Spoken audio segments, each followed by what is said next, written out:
Call of Duty is one of the biggest names in all of gaming. From its intense action to its massive player base, it's a franchise that stood the test of time. So, what's happening in 2025? From the hate every game gets year after year and drops on the player base, is Call of Duty finally dying? Or is it a different problem? Today, we are breaking down the good and the bad of the latest Call of Duty experience. From cutting-edge gameplay mechanics to some decisions that might have the fans scratching their heads, we'll take a deep dive into how the game stands today. Let's go!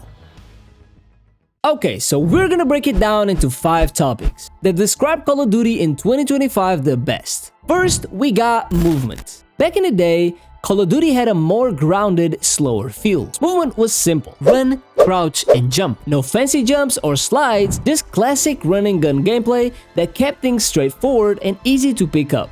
But on the other hand, it might have made the game feel too slow and give an advantage to those that only want to post up and not engage on the map. Fast forward to 2025 and movement is next level. We got sliding, diving, and tag sprints, and even jetpacks in some previous titles. The pace is faster, more fluid, and feels much more dynamic. You can dodge bullets, make quick escapes, and outplay your enemies with smooth, responsive movement that just wasn't possible before. Now, is it good? Or is it bad? Well, it depends on what you prefer. I generally think this is the perfect balance between what we had through 2014 and 2017, what we call the jetpack era, with Advanced Warfare, Black Ops 3, and Infinite Warfare, and what we had before that, from the first ever Call of Duty until Call of Duty Ghost, where it was strictly boots on the ground. In my opinion, and a lot of others' opinions, movement is a must in FPS nowadays. Not only is it fun and exciting to use, but gives players something to improve on and make plays with. That ultimately just makes the gameplay better. The new Omni movement feels smooth, fluid, and natural. Being able to run, slide, and dive in any direction truly is a game changer. The only thing ruining this fluidity, in my opinion, it's the tag sprint. Now, personally, I was never a fan. It's clunky and very delayed, especially in the smaller maps. But it does have its place in Warzone. Besides that, the movement is a good one. A very, very good innovative change that, well, might be the only good in this video. Second comes the maps. Oh boy, this used to be a good one. Not anymore. Now, how important can the maps be? Well, maps are a fundamental part for every FPS game, even more for a game like Call of Duty, full with iconic maps throughout the years. If you don't have good maps in a Call of Duty game, well, might as well abort mission. Thankfully, the franchise has been around for so long that if they mess up, they can always go to the vault and bring some of the good ones back. Well, in Black Ops 6, that was totally the case. Maps in older COD titles were mostly tight and simple, with clear lanes and predictable paths. The emphasis was on classic layouts that encourage fast close quarters combat, and most maps were designed for easy navigation and quick encounters. In 2025, maps are more complex and diverse. You'll find huge open spaces, verticality, and intricate layouts designed for various styles of play. With all of this variety comes the risk of overly cluttered maps where it's easy to get lost or overwhelmed. Protocol, Scud, Vorkuta, Rewind. This game has arguably some of the worst launch maps in franchise history, rivaling games like Ghost, MW19, and even Vanguard. The worst part?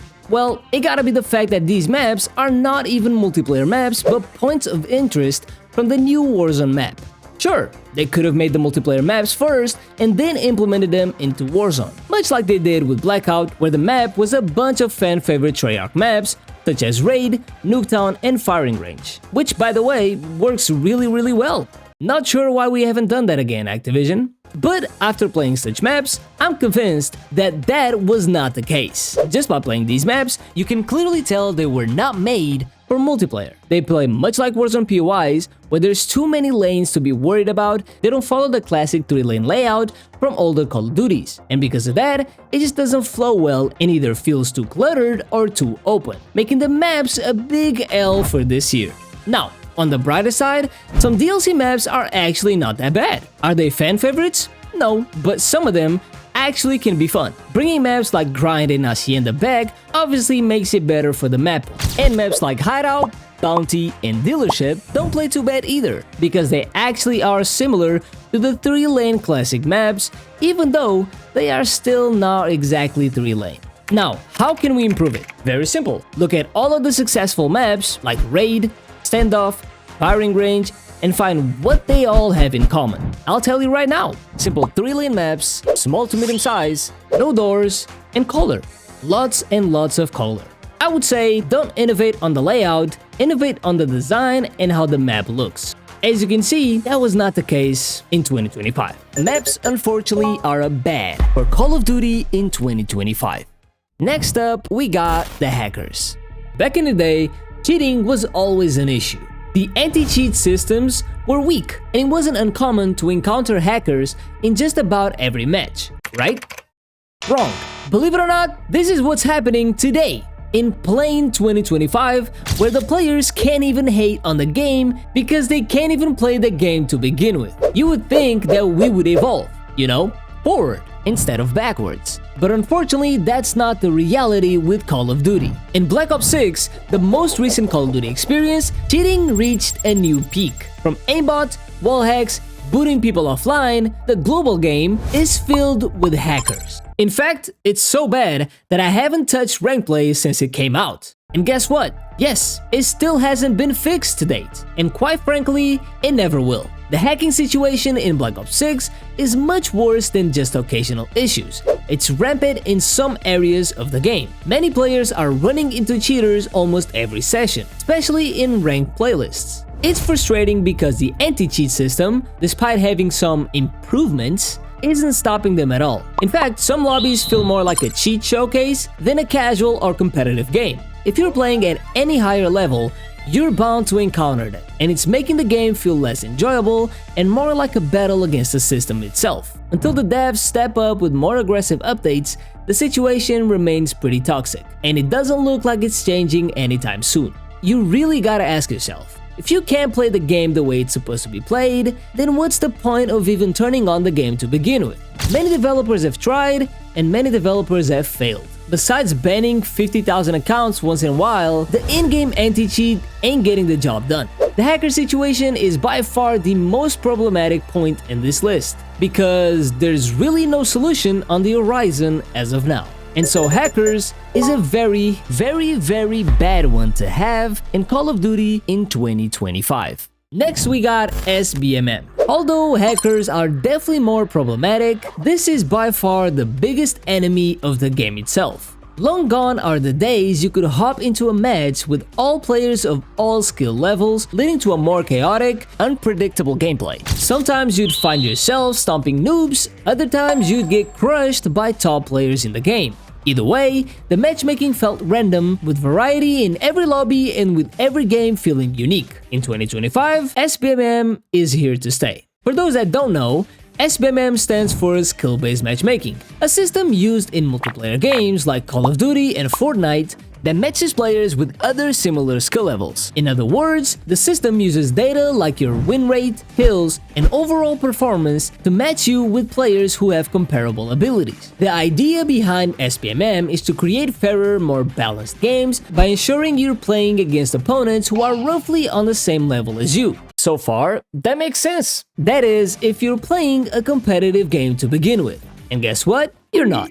Call of Duty is not a competitive game, and besides having one of the best competitive communities, it does not have a competitive player base. And so, they turned what was once the most casual experience in gaming, a game known for its casual player base, into a game where you need to compete and play every game like you're trying to be a professional player. But wait for it, without making the game have any ounce of competitiveness in it. From maps not making sense, to random spawns that have no skill and no meaning behind it, to even weapons that take no skill to use. Call of Duty, it's stuck in the middle. Not a casual game because you're not allowed to have fun, and not a competitive game because, well, it doesn't care about competitive. While SBMM is meant to make matches more competitive, it's often a point of frustration for players. It makes casual play harder as you're not always matched with people just looking to have fun. On paper, it's great for keeping things fair, but many players argue that it can make matches feel too sweaty. Every game feels like a ranked match. Every game feels like a struggle for survival, and it's hard to relax and just have fun when you're always facing opponents who are playing at their best. The solution? Simple. Either tune it down to the point where it feels more casual and there's variety in every lobby, or give the players a reason to play the game. if that's by making the game more competitive or implement a new game mode that makes it worth it coming back to the game. It doesn't matter, just do something to give players a reason to wanna enjoy your game. Otherwise, I fear bundles and skins are not gonna be bought for much longer. And well, speaking of the devil, number 5 is none other than cosmetics, aka microtransactions. This is what we call the final boss. In 2025, microtransactions are a major part of Call of Duty's monetization strategy. Players can purchase a variety of in-game items, including cosmetics like skins, camos, and even the battle pass. These items are often tied to special events or limited time offers too, making them feel exclusive to pressure players into buying before they disappear. Overall, while the items themselves are often cool, the push towards microtransactions has led to frustrations over how much content is locked behind additional purchases, making it feel like the game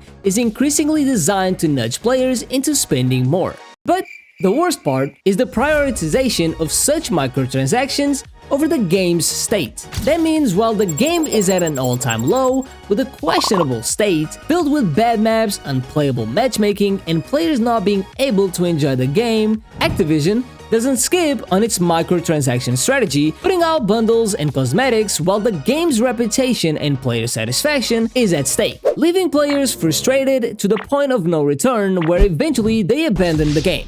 The lack of accountability and transparency with the player base has been a big critique made to Activision and Call of Duty, but the fact that they keep treating this solely as a business instead of what once was a product for entertainment has dragged down Call of Duty's reputation and gaming in general. With that being said, the problem is not the microtransactions, cosmetics, skins, and camos. The real problem is putting that above anything else. Even though the item's quality has increased, we can't say the same for the games. And so, making microtransactions what could have been a good, a bad for Call of Duty in 2025. So there you have it. Besides the movement and graphics, Call of Duty in 2025, compared to its past versions, is worse in almost every category. But what do you guys think? How do you feel about Call of Duty in 2025? Drop your thoughts in the comments below and click on this one next, where I played the worst era Call of Duties in one video.